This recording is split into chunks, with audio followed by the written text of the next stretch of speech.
सुप्रभात प्यारे बच्चों। मैं फिर से आपका प्राथमिक शिक्षक अनिल कुमार शाह कक्षा 2 के हिंदी पाठ्य पुस्तक से मेरी किताब पाठ लेकर उपस्थित हूँ।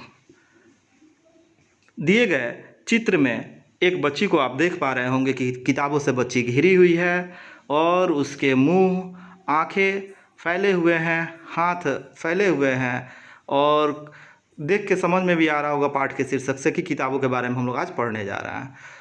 पाठ को पढ़ने से पहले हम लोग पाठ में आए हुए नए शब्दों को देखते हैं कि उनके अर्थ क्या होते हैं, उन्हें कैसे पढ़ा जाता है। तो सबसे पहला जो क्रियाकलाप होगा वह शब्दार्थ का क्रियाकलाप होगा। शब्दार्थ में हम लोग दिए गए शब्दों को, उनके अर्थों को पढ़ेंगे और अपनी सुविधा से उनके अर्थों को लिखेंगे। शब्द है संदेश, खबर या समाचार, साहस, हिम्मत, अचरज, आश्चर्य, अचरज से ठिठक गई, आश्चर्य से रुक गई, आंखें फाड़कर देखना, आश्चर्य से देखना, हैरानी, आश्चर्य, सुझाव, सलाह, फैसला, निर्णय, ढेर सारी, बहुत ज़्यादा, फुट्टा, टेप या मापक फीता। मापक मतलब होता है मापना, किसी चीज़ को जो लंबाई होती है सेंटीमीटर, मीटर, उससे उसको कपड़े को या किसी चीज़ को हम लोग मापते हैं। यहाँ पुस्तक को मापने के लिए फुट्टा का प्रयोग किया गया है, चित्र में भी आप लोग देख पा रहे हैं। अब पहला क्रियाकलाप शब्दार्थ का समाप्त हुआ।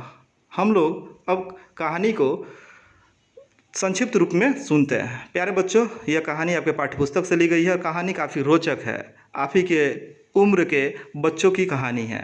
इस कहानी में एक आपके उम्र की बच्ची जो है अपने मौसी के यहाँ किसी काम से जाती है और मौसी के यहाँ जब जाती है तो जिस रूम में उसे बैठाया जाता है, जिस बैठक में उसे बैठाया जाता है, वहाँ किताबें ही किताबें होते हैं। ऊंचे ऊंचे रो बना के वहाँ पे किताब रखे गए होते हैं। बच्ची जो है शायद उस समय तक उतने किताबों को एक जगह उसने नहीं देखा था, तो उसे आश्चर्य का ठिकाना नहीं रहता है। और बच्चे, आप लोग जानते हैं कि आप बच्चे जो होते हैं उनमें उत्सुकता काफ़ी होती है। वो अपनी मौसी से बात करती है कि यह किताब, वह किताब। मौसी भी उन्हें कई सारी किताबें दिखाती है, लेकिन बच्ची जो होती है बार बार किताबों को लेने से मना कर देती है। किसी को मोटा कह के, किसी को लंबा कह के, किसी में दिए गए चित्रों को छोटा कहकर वह उन पुस्तकों को नहीं लेती है।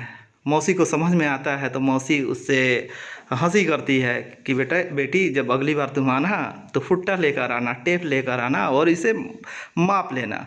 बच्ची जिस काम से जाती है वह संदेश वहाँ पहुँचाती है और फिर तेज़ी से, जैसे हम लोगों के साथ भी होता है कि हम लोग कहीं गए और वहाँ कुछ अच्छा सा नहीं लगता है तो हम लोग वहाँ काफ़ी तेज़ी से भाग जाते हैं और कहानी समाप्त हो जाती है।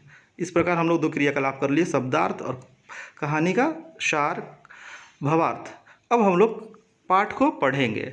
अभी पाठ पढ़ने से पहले मैं जो पढ़ रहा हूँ कोशिश करेंगे कि उसको ध्यान से सुने, फिर उसके बाद वीडियो समाप्त होने पे शब्दार्थों को लिख लें, फिर पाठ को पढ़ लें। आज का क्रियाकलाप इतना ही रहेगा और अगले वीडियो में हम लोग पाठ में दिए गए प्रश्नोत्तर को देखने का प्रयास करें। तो अगली क्रियाकलाप की ओर हम लोग बढ़ रहे हैं।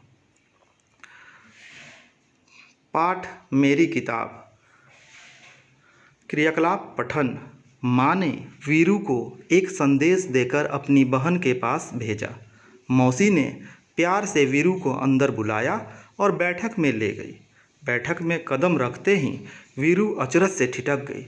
उसने सोचा, बाप रे, इतनी सारी किताबें!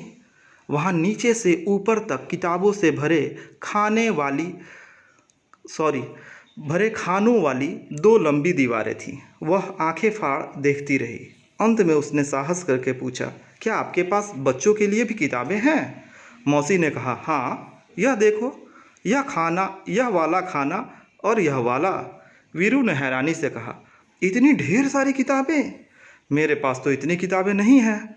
मौसी ने कहा, यदि तुम चाहो तो मैं पढ़ने के लिए तुम्हें कुछ किताबें दे सकती हूँ। तुम्हें किस तरह की किताबें सबसे अधिक पसंद है? वीरू ने धीरे से कहा, मुझे मालूम नहीं। मौसी ने एक किताब निकालकर वीरू को पकड़ाई और कहा, तुम यह किताब पढ़कर देखो। वीरू घबराकर पीछे हटी और बोली, बाप रे, यह तो बहुत मोटी है। मौसी ने सुझाव दिया, अच्छा, तो फिर शायद यह वाली ठीक रहेगी। वीरू बोली, यह बहुत बड़ी है, मेरे बस्ते में नहीं आएगी। मौसी ने एक तीसरी किताब दिखाई और कहा, और इसके बारे में क्या ख्याल है? वीरू ने किताब के पन्ने पलटे और यह फैसला किया, इसमें पढ़ने के लिए बहुत कम है। इतनी छोटी छोटी तस्वीरें, और यह किताब बहुत पतली है। सहेली ने कहा, यहाँ मिसप्रिंट है। मौसी ने कहा, वीरू, मुझे तो लगता है कि मैं तुम्हारे लिए किताब नहीं चुन सकती। ऐसा करना, अगली बार जब तुम आओ तो अपने साथ एक फुट्टा लेती आना। वीरू ने पूछा, फुट्टा क्यों? मौसी ने हंसकर कहा, तुम्हें जितनी मोटी किताबें चाहिए तुम नाप कर ले जाना, ठीक है ना? वीरू ने माँ के भेजे हुए कागज़ को मेज पर रखा और भाग खड़ी हुई। इस प्रकार पाठ समाप्त होता है। बहुत बहुत धन्यवाद।